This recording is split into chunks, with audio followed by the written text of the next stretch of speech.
you decide to make a fiction, and a fiction based in true, real things, I think. And I would like you to explain a little bit how the idea of going back to fiction, you had that idea for these rememberings of Pol Pot. First, I come to cinema by accident because when I was a child, I would like to be a teacher, like my father. And so there is the Khmer rule who came to take power, and you know that after we face a genocide that killed 1/4 of our population. And what is terrible in a genocide case is not only only killing people, but also to destroy our identity, our dignity. It's that why. At the beginning, I don't want to speak about all of this. When I survived from the Khmer Rouge time, I want just to go away and forget everything. But the life is difficult. I cannot forget everything I would like to do, because people saved me. I'm not here today with you because I'm stronger than other people, or smart, or because other people helped me. So it's very important for me to talk of these people also. So I decided to come to make film after film. It's not a duty. It's look like some necessity for me to just to pay back to those people who are very kind. And they are numerous, when we talk about 100 people, 200, or 2,000, 10,000, it's a number. 1 million, 1.8 million as Cambodia, it's a number. But in fact, it's 1.8 million different people, different story, different love, different relationship in the family. So it's very difficult to talk all of this. So I try to focus one face, one name, one story, and film after film. So it's also good for me to, one thing good was I discovered cinema by making film.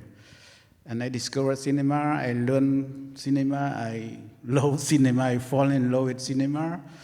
So I start to make one documentary, and then go back to fiction again, and come back again to documentary again. And I don't know if I feel better now or not, but it's okay. I can talk. I adapt to life, to the. Oh, I think yes, cinema saved me and saved other people who work with me. It's a team that we train them for 25 years now. We make film after film. We train other young people. And the fact that you can tell your own story and you create it, fictions, it's to build a set, you direct people, you fabricate a costume or something like that. That's something very exciting. That that you are to create something. You are not dead. Your imagination is here. It's very important for us. But in this film, Pol Pot is really a character. Exists, is there, and all what he says in even the times he lived in Paris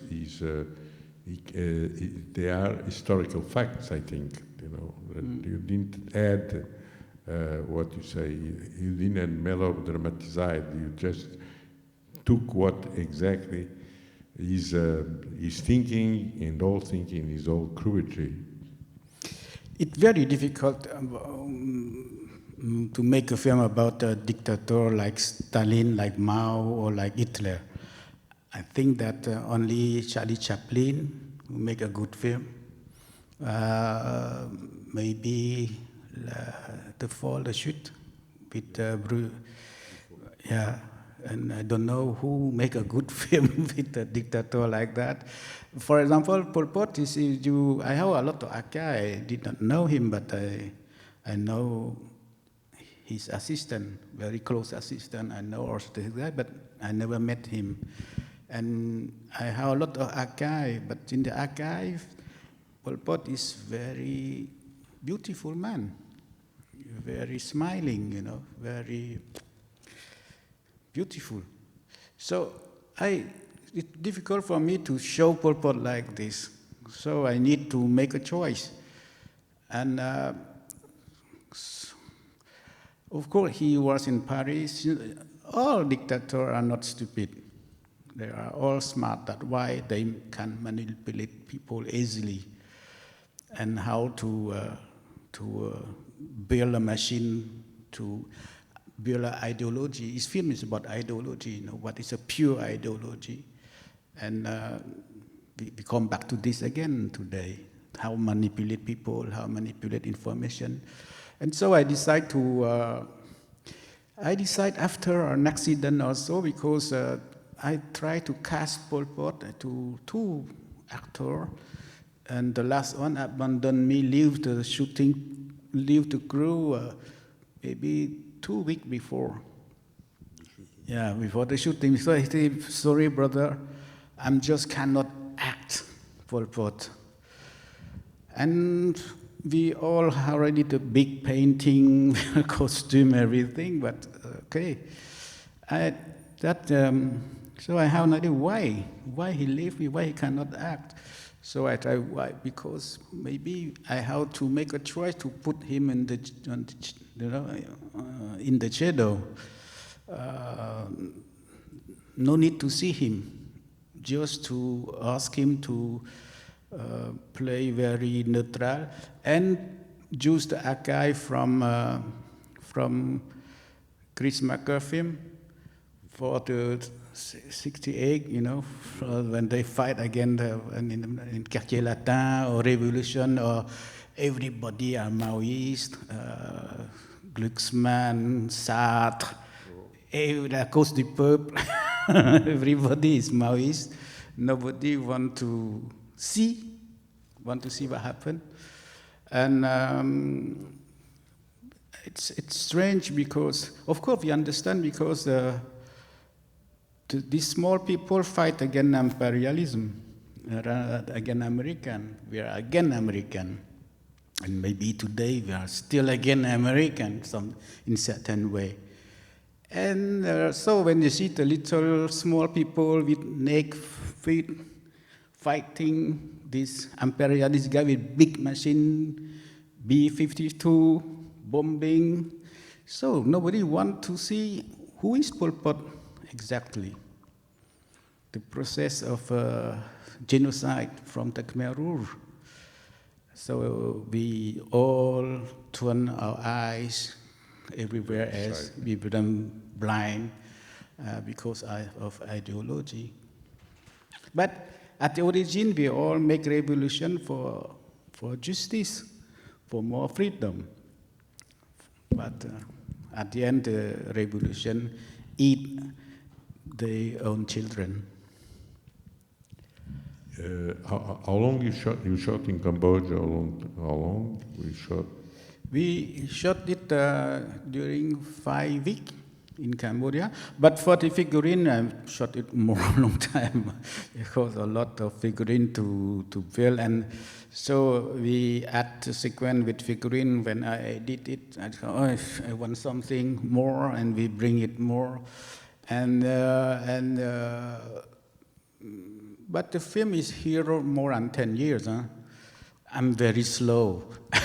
I'm very slow. The first idea is like a big film, a lot of $1 million. But the airport stay here, stay in my mind there for 10 years. I go back to every 2-3 years. I go back to visit airport. This airport is real airport, built by Khmer Rouge, but they never use it. A lot of people died to build this airport. We can feel people like the soul around us when we shoot it, when they shoot the film. So at the end, it's not only about money, but it's a part, yes, about the money. But at the end, I say we will stay only in one set. Everything must happen in airport except the end. So 5 weeks. 5 weeks is with small money. Yeah. Thank you very much for this very embarrassing film. I have only one question which is not in the film, but it makes me thinking of Cambodia, where I was there in 1994. How does it come that after the fall of Khmer Rouge, today you have another dictatorship there? Can you explain that to me? It's unbelievable. Hun Sen is still in power. I think he was even a member of the Khmer Rouge. I'm not defending Hun Sen, but he's the one of the Khmer Rouge who split. He fled to Vietnam in 1977, and he came back. But as I told you before, at the beginning, everyone fight for freedom, fight for justice. When you are farmer, you have 2 cows and some small plot of rice field. And at the end, at the night, bombing come from the sky. You even know where is the B-52, you know, because it's very, very stratosphere plane, aircraft. And it's killed your cow. So it's bombing every time. So they are hungry. And when the people are hungry, they go to the Khmer Rouge. Because at the time, we need to replace it in the context at the time. You know, it's 75. And so they went to the Khmer Rouge because the Khmer Rouge told them, come with us. We will fight the imperialists. And you will have more freedom, more, you know. And after this part of, it's like a geopolitical thing, you know, it's the Vietnamese with the USSR who fight against China. So the new regime become very pro-USSR, East Germany, etc. Yeah, it's just a game, you know, and now they jump to the ultra-liberalism, but it's like one power, one party, in here. So it will take time. I don't know how long, but when I start making film, I hope that maybe now things will be more free. But you can see in the world, we are not free anymore. We are worse. For the last 2-3 years, it's terrible everywhere. And so I lost this hope. That's why I feel not very, I don't feel good today. I really don't feel good, but I see what happened in the world. And in Middle East, in Ukraine, and Sudan. We never talk about Sudan, but there's thousand deaths every month, every year. And on the other hand, we go to AI, we go to whatever. Elon Musk take control of the election in the country, big country of democratic country. There's no more democratic country because you can buy the vote. Everything goes well. So I think that I will die before things go well. So, we try to just to transmit to the young generation what is the few good things that we can do together, that we can share, that we can keep some hope. But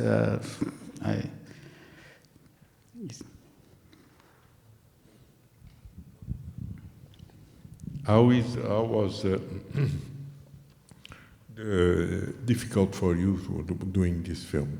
Did you get really the financing that you were expecting, or it was much more difficult in the past? How was it's more and more difficult to make film, in fact, this kind of film, because every production now go to mainstream. So like a series or something like that. To make this kind of film, it must be a choice. That you know that you will have not big finance to come.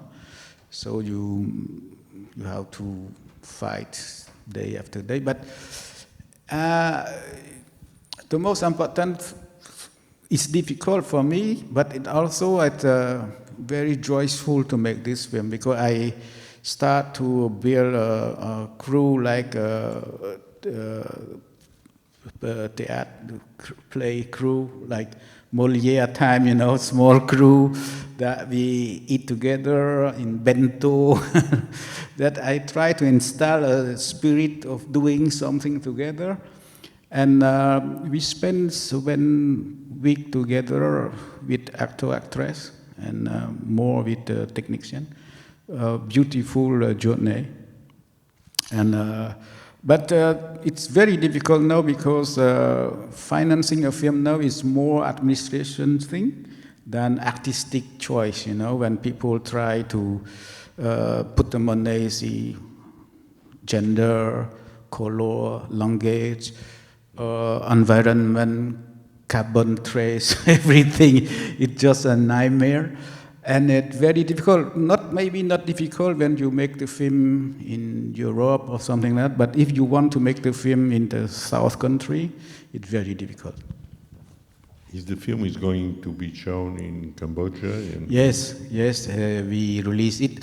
My film did not work well in Cambodia until this film, because I think that when I start to make film, people don't want to hear the story. It's normal, when you come from a genocide, you don't want to see genocide, or the Khmer Rouge or history, you don't want to see that. So I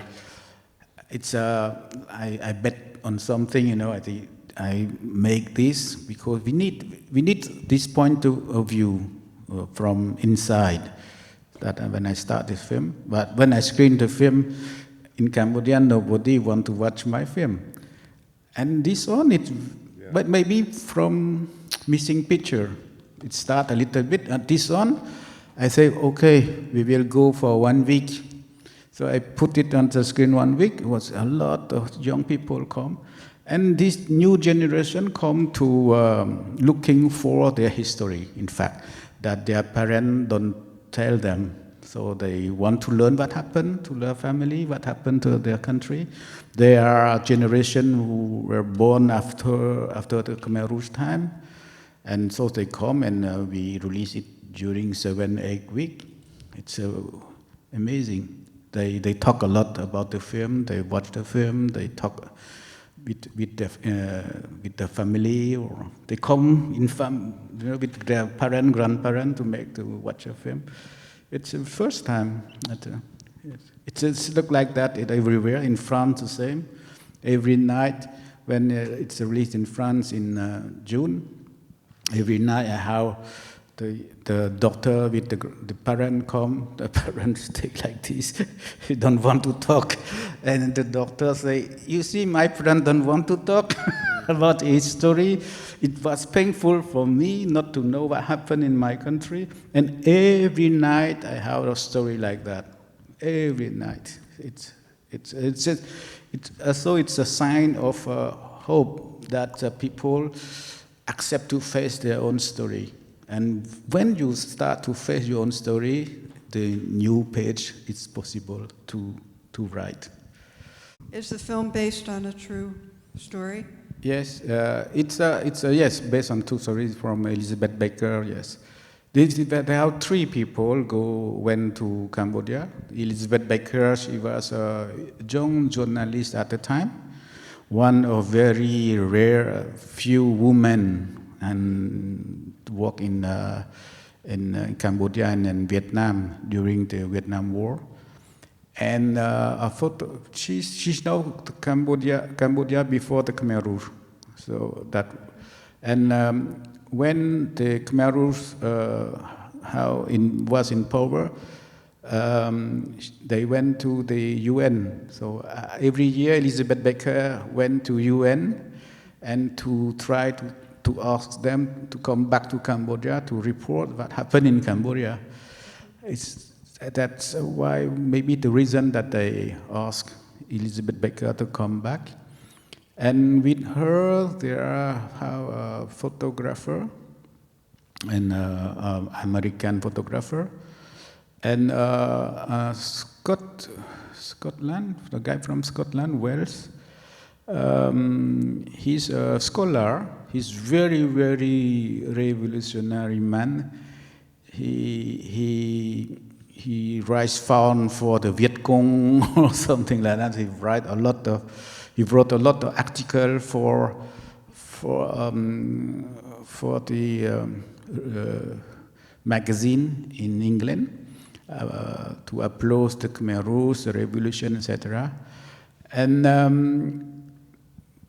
of course, they visit the village Potemkin. You know, it's all fake. They cannot meet people without, like in the film, you know, without interpreters. And at the end, they were accepted by Pol Pot to have an interview. But at certain moment, Pol Pot keep only the Scotland guy to Dutman. And after, I think that those two people fighting, challenging, you know, about what happened in the country, and at the end, a commando come and kill the guy. It's a real story.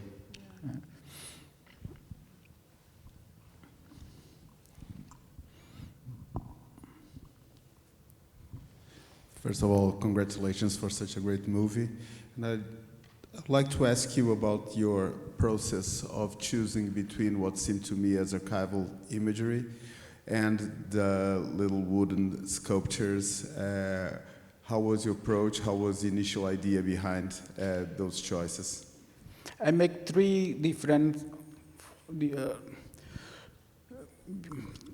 kind of medium, you know, like archive. That's something that a real fiction that I didn't know, that Elizabeth side, the three guys side, you know, I can't do it in fiction. In feature film, I can do mise en scène. And figurine, when I talk with my own experience, also to something that I cannot do mise en scène. For example, starving children, I cannot. I know that we can do it with digital thing now, but I just cannot. Like Spielberg, who made Schindler's List, he can show everything, include inside the gas chamber. But when you take the pianist, Polanski, he did not show anything. I think the difference is like is that Polanski was in ghetto in Krakow, and he knew what is the ghetto, what is the deportation or something like that. And for me the same, you know, maybe one day I will know how to film the death, for example. But it's look. I don't want to use mise en scène of death like with actor, actress, something like that, you know. And clay figurine is when I discovered clay figurine with missing picture, it's just like they are not animate, you know. They are still stick like that. We don't do animation. Only camera move around, and it can just something like Saul stay with this. You know, like when a mask, African mask, go to the museum, it's art. When the African mask is in the village, it's not art. It's soul. It's spiritual thing. So I try to use it like this way. You know, like when I want to deal with children with death, etc., I go to clay figurine. And at the end, the clay figurine return to nature, you know, that earth, that like earth, like water, like, you know, come back. We don't cook them. We just put sculpt them, dry with the sun, and we make a film and go back to the river.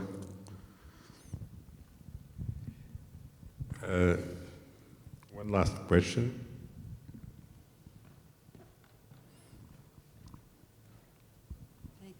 Thank you.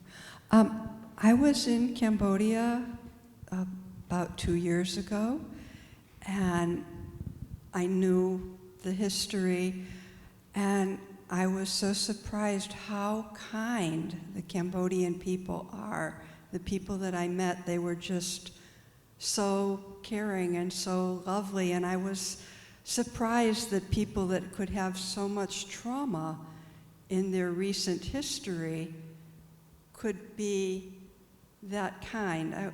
I don't have a specific question. I'm just wondering if you have any I idea. think that we are very special. We are very lucky for one thing, that the people can practice an act of resilience very naturally, and it saves us a lot.